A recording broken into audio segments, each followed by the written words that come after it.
should Josh Heupel neglect recruiting?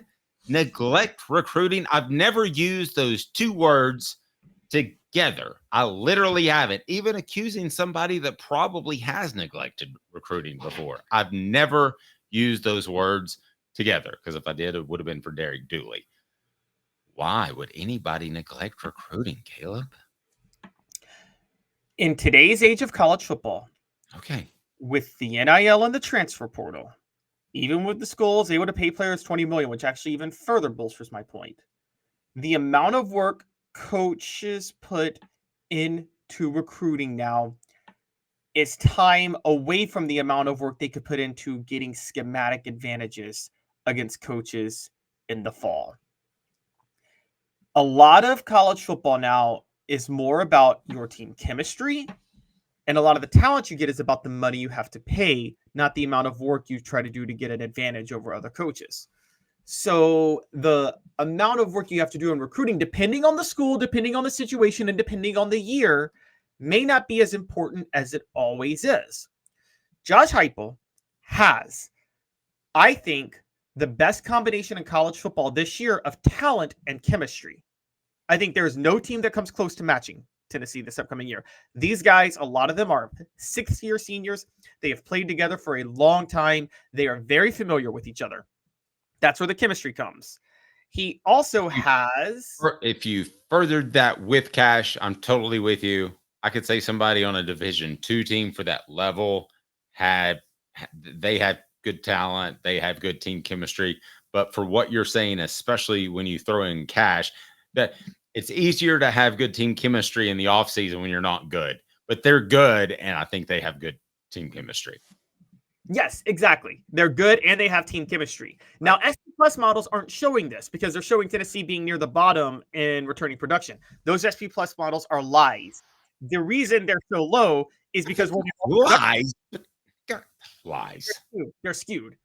The reason they're showing that is because Tennessee lost production at quarterback and all of their production at defensive back, and that skewed them so low. Everywhere else, they'd be number one. Guys, losing production there, that's good news for Tennessee because they're only going to upgrade in those positions. Okay? And I bring that up to say, because they're upgrading at the positions where they lost production and they returned their production everywhere else, they're going to have the chemistry, they're going to have the talent. All of their focus for 2024 should be about having a schematic advantage over every coach they face. And Peyton Manning proved this with the level he studied game tape. The more time you spend studying game tape, the more time you are going to find advantages over other coaches. So if you start now and you get that head start, you will have massive advantages when the fall comes. And if you are successful in the fall, the 2025 class will fix itself, even in the early signing period, because you're just going to get a lot of guys in the transfer portal that are going to want to come to you in December. And this is why you should neglect recruiting. And I'm just going to bring up a couple of names real quick, because really the need to recruit for coaches to have this base level of recruiting effort started, Dave, wouldn't you say around 98, 99 when recruiting budgets kind of got evenly dispersed across the SEC? And if you wanted to... I thought it was a little bit later than that, but across the nation or the SEC? The SEC. There was still a pretty vast difference. I can remember the Arkansas of the world being about 50% of the big time Floridas and Georgias and Tennessees of the world. There was a pretty big difference. There's not much of one now, to your point. I mean, you have money that you should be able to, if you want to pay NIL money, it's there. Don't have to beg and ask for it. It's there. Right. And I guess where I was at was, okay, so maybe 2003, 2004, where it became, the recruiting fights just became incredibly brutal. The point I'm making was before that, in the 90s, there was still a period of college football where if you did other things right, you didn't have to be the best recruiter. And two names I'm going to throw out: Tom Osborne, Nebraska's conditioning program. Nebraska was never a top 15 recruiting program, and they had a dynasty of 3 national titles in 4 years. Another one I'm going to throw on the SEC, the most dominant coach in the SEC in the 90s, Steve Spurrier. Steve Spurrier didn't even bother to recruit. He was the laziest recruiter in the SEC. This is why, Caleb, you're absolutely wrong. 110%. And I don't mean for this to sound mean whatsoever, is I'll give you those two. I'm giving you those two. There may have been steroids at one of them. There may have been so much talent in the area that you could bump into a 5-star guy at the Krispy Kreme donut and say, "Oh, what? How's it going? Would you like to play football with the Gators? Oh, maybe. How are you guys doing? You guys are horrible," is what my dad said. But now you're winning all these national titles and you're on TV all the time. I think I'll do that. That's how easy it was to recruit in Florida once they just won a few games in the early 90s with Spurrier, and they did that with that offense. So I'm not going to say that, hey, you don't get Javon Curse if you don't actively work at recruiting, even though you have an advantage offensively. He was the great defensive end, for those that don't know, for our younger audience that went on to, he's not a Hall of Famer, he's right there in the NFL. And I believe 100% that you had to work and recruit him. So somebody worked and recruited. I think Steve Spurrier. I think that's too easy to be said. So I still believe until I'm proven different. Now I think you can clean house easier. I think you can go into this upcoming season. Okay, the JT Lynn Dixon, who is the running back, I guarantee Lynn J. Dixon.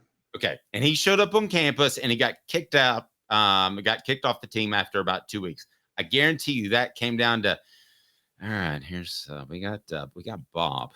He's been a walk-on. He's a really good kid, but we do need a running back. This kid gets a short leash and he's out. And then we give it to walk-on Bob. I guarantee you that's how that conversation went. And when the Dixon kid messed up somehow, some way, he was gone. And Bob goes, "I'll take your scholarship." So it's a little bit different than it used to be, because Bob's probably going to understand he wouldn't have gotten it otherwise. But still, I do think you want to have great relationships with high school recruiting powers, whether those are the some of the big time national analysts, the high school coaches, scouts. I still think it's very important. Well, I guess where I'm at with it is I'm not knocking and dismissing the idea of recruiting altogether. When I say neglect recruiting, I mean relative to the focus on 2024. And I think that, look, there were back in the day, and this Mac Brown was known for this at Texas. And I mean, how many coaches were hired because people loved how committed they were as recruiters? Tenacious recruiters. How often did you hear of that, of a head coach that was hired at a program, Dave? He's a tenacious recruiter. Like, that was the life from the kid or from the athletic director. That was always the phrase. Well, it was to hire a head coach. I'm thinking more along the lines that you're saying, hire an assistant coach. No, hiring head coaches, when they were hired so often, or where they were touted first and foremost for their recruiting abilities. And the most common one is obviously Philip Fulmer, who was like, that was his biggest attribute. He was considered an amazing recruiter, and he did do a lot of good things. Mac Brown was another one. I remember somebody telling me one time at Texas that Mac Brown was one of the first coaches to actually focus as much on recruiting while the season was going on as he did while the off season was going on. Well, but Mac Brown was just there, and so was Philip Fulmer. I don't think, if I have to sell a particular guy to my recruiting base, and I think historically this is true, the last thing I want to have to tell everybody is, hey, he's a great recruiter. I mean, that didn't work for Billy Napier. Nobody got excited about him. Everybody asked about Josh Heupel. Can he recruit? And he proved it. I don't think you want to go out there and say, hey, everybody, we need your money boosters because we just got a great recruiter. There were a lot of hires in the 2000s made based on that. It's funny you bring up Derek Dooley. One of the big reasons Derek Dooley was hired was because he was the recruiting coordinator at LSU. So he helped recruit those national championship teams in 2003 and 2007. I think we're talking about two situations that are bad examples because they're just absolutely over a barrel. And that is whoever Florida hires in the near future. I'm going to say the same thing for whoever, probably Ohio State, Arkansas. I just think there are some places that have had coaches shoved down their throats, and I think that is a bad look. Want to remind you that portions of the program are brought to you by Don Self, State Farm. Customer service still matters. For 40 years, they have built their business on taking care of their customers in the greater Chattanooga area. Call 423-396-2126. That's 423-396-2126. And man, they will take care of you. Customer service still matters. DonSelf.net. When you're making those claims, you need to know that Don Self will take care of you. So let me ask you this. Would you take a 4-star transfer portal player? I'm going to make it harder on you. A high 3-star transfer portal player that, let's say, has the fanfare of a McAllen Castles, but he ended up being pretty good. Would you take him, or would you take the potential to have, here's a good example, same position, Ethan Davis, who I believe is one of the uber talents, one of the top 10% of the talented players on the roster. I think he's that. And if he can turn that into a great tight end, he's might be wearing a gold jacket one day. No exaggeration. So would you take your risk on that? You may never develop that footwork, ever. Or would you take what you got out of McAllen Castles? Okay, this is where the whole neglect recruiting thing comes in. It depends on I the band. know. I helped you with that one. Yeah, well, no, it does. I'm not saying it depends on how good Ethan Davis will be. I would take, all things being equal, I would take Ethan Davis over McAllen Castles. Okay, but here's where I'm going with this. I know where you're going. The bandwidth required to get Ethan Davis versus the bandwidth required to get McAllen Castles. McAllen Castles, all I got to do is pick up the phone and say, "You want to come play for me?" Ethan Davis, I got to be at his high school probably every other week talking to his coaches and, trying to make sure I keep that ground. I'm sorry. I'd rather get McAllen Castles and not utilize so much bandwidth on that, on having to recruit Ethan Davis when I can use my bandwidth on other things.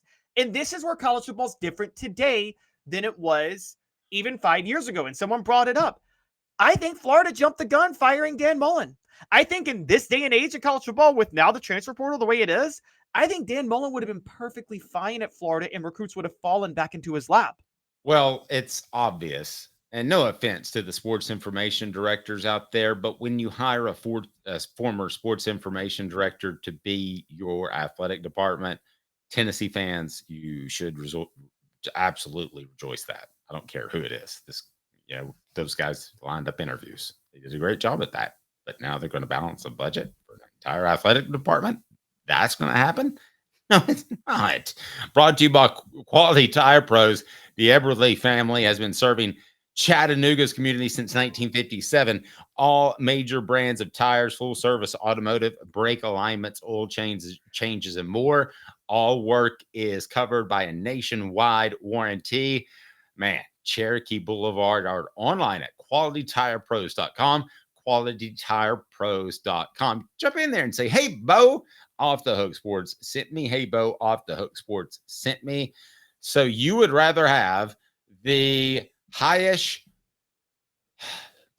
3-star and that's a transfer coming out of a UC Irvine, than the ceiling low 5-star guy who you look at and think, no.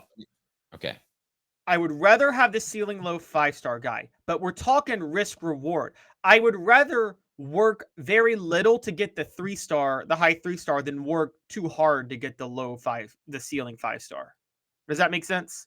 I'd rather spend 1 hour getting the 3-star than 5 weeks getting the low ceiling 5-star, low 5-star. And here's why I wanted to make sure you were right, because I've been around a lot of guys, and I am not going to name names, okay, that Tennessee was stuck with because of the old scholarship rules, and you couldn't run guys.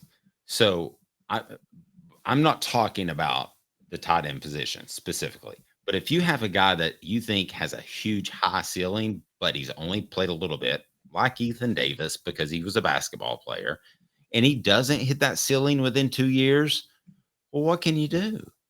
You can easily let him go play another sport, play at a place that's a better fit for him football wise, or play basketball again. So I tend to be with you. I want to take those long shots. But if you ask me where would I want to be the better talent evaluator, Caleb, you might disagree with this. I'd rather be the better talent evaluator in the transfer portal than in high school recruiting. What happens if they don't get McAllen Castles last year? Where is this offense that was already struggling with a new quarterback and a wide receiver injury? If they don't get McAllen Castles, this offense may really be struggling last year. Yeah, I agree. That was a huge pickup for them for a year. And again, I keep saying this. You can, if you have success, you can rebuild your roster so quickly with the transfer portal that all season with talented players and the way Rick Barnes is doing it in basketball, which we'll talk about. You can kind of do that in football now. And I'm going to add to this. I'm going to add this. We always heard you have to have like what 3 top 5 classes in 4 years to win a national title. Wasn't that the rule, Dave, for recruiting? You have to have a minimum of 3 top 5 classes in 4 years. For the most part, yep. I mean, guess you would think that, yes. Guess how many top 5 classes made up Michigan's roster this past year? How many top 5 classes? From the 5 years leading up. So I guess because it's now because of COVID, you could say 5 years. A team has 5 recruiting classes on their roster. I can tell you, it's no more than 2, and I believe it's 1. I believe 5 and 7 were their 2 highest. Goose egg. They had 0 top 5 classes. So 7 3 of their 5 classes. Sorry, 7. They're very highest out of that group. Their highest was 8th on 247 Sports Composite. Their highest was 8th. They had 3 classes, not even in the top 10. But they knew very well, and Jim Harbaugh knew, they knew if they kept their players on their chemistry and if they focused solely on getting schematic advantages over everybody and developing who they had, that would pay off in the playoff. And guess what? Jim Harbaugh focused schematically and on developing talent. Nick Saban was the recruiter. Who won that game? Who won that game, guys? Alabama had the better team. Michigan won the game. And I want us to be real clear on this. This is why we think that Tennessee should be considered a sleeper team. And it has nothing to do with the fact that we cover Tennessee. Just look around, and there are some teams that seem to have evolved in NIL and that have NIL. Now, I'm sure that other teams have evolved, but if they're a Division II team and it's hold on to Johnny at center so that you might win 4 games instead of 2, that's a little bit different than Tennessee stepping up and say, instead of going after this 5-star prospect, I'm going to make sure that I keep Cooper Mace. And I wrote a column about this. We didn't have time to get to it. A lot of things were going on, but that's what Michigan did. I don't know if it's Tennessee copying Michigan or they thought of it. Michigan overheard it and said, we're going to do this. I really don't care in football. Everything's copied. It's still A gap, B gap. Really, at the end of the day, Caleb, nothing changes that much. I mean, we're still using terms like veer and option when we talk about the offenses that are running in a way different way, but kind of still the same. So it's kind of still the same. And I think that is Tennessee can be considered a sleeper team. That doesn't surprise me because I believe they've done what Michigan did, and that's hold on to their key players, and they're a more veteran team than any other out there that is really competing for a national title. Anybody disagree with that? I don't, and I think you're going to see more and more and more of this.